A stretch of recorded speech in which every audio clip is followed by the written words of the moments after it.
Hi everybody, this is my black ghost knifefish tank.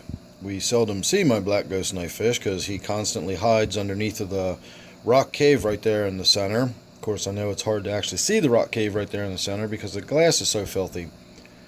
So all this video is really going to be is a simple before and after. I'm just going to get in there and do a water change. I'm going to wipe the glass down. I'm probably going to trim up some plants and remove some of the floating stuff I've got here on the left. If we take a look inside, you can see how I'm getting pretty heavy plant cover up there towards the top again. The water sprite needs to be trimmed out and thinned out a little bit. The duckweed's starting to grow back again.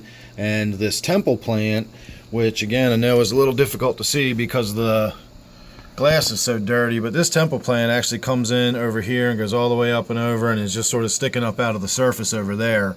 So that can get trimmed down and thinned out a little bit, and then you can see all of the root mass from the various pieces of water sprite I have floating in there. So I'm going to thin all of that out as well, and then of course, as I said, I'll wipe down the glass, and that'll make a huge difference in its own right. So if I run across anything interesting while I'm in there, or I come across anything that's worth discussing or shooting any video of, I will do that. Otherwise, I will see you at the end of this video and we will do our after. Alright, so that makes quite a difference.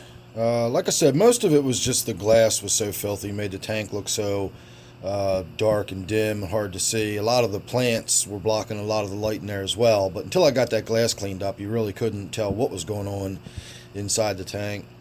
So as I said, it was no real major work in there. I didn't do anything other than to remove a few of the plants that I said I was going to. You can actually see right here where I cut that large stem off of that temple plant. And there's my black ghost knifefish making a little bit of an appearance. It's actually the following morning. I just came down and turned the lights on. I've not fed the tanks. In fact, I haven't even fed any of the other, or I haven't even turned the lights on any of the tanks yet. It's just basically a dark room with this tank lit up. So he might still be a little active from overnight. I think he's a lot more nocturnal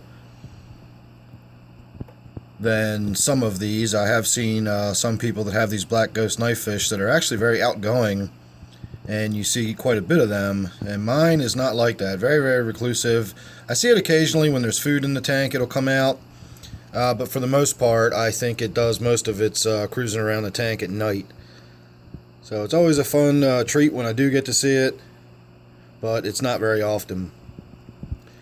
The other thing I did while I was in here was I actually fixed my tank heater, and now that I'm actually looking at my tank heater, if you will look right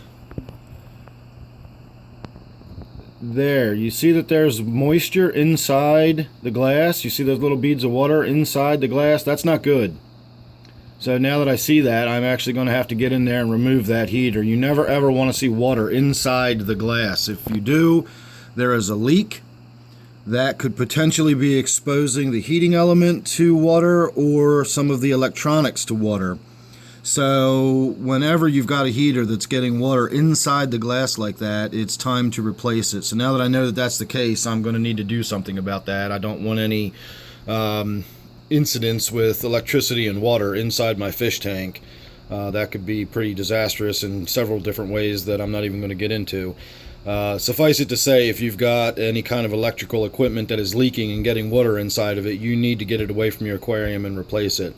So that is now going to be on my list of things to do, is to get a new tank heater for this tank. Other than that, I did a little bit of algae removal, a little bit of spraying with some hydrogen peroxide, as I typically do when I'm doing work on a tank or whatever, just to kind of stay on top of keeping everything clean. And other than that, I didn't really do anything. Filter change, but whatever, that's no big deal. That was non-eventful. I simply just changed out the material in my canister filter and got the tank back up and running. So there you go. There's a nice little look at my newly cleaned and now in need of a new heater Black Ghost knife fish tank. So make sure you subscribe. You won't miss any of the updates on this tank as I do replace that heater. I'll talk a little more about that. We'll see what we do when we get in there, and we'll go from there. So thanks for watching. Hope you enjoyed. Please subscribe if you're not already. That way you won't miss any of the updates I've got coming up. And I will see you real soon on the next one.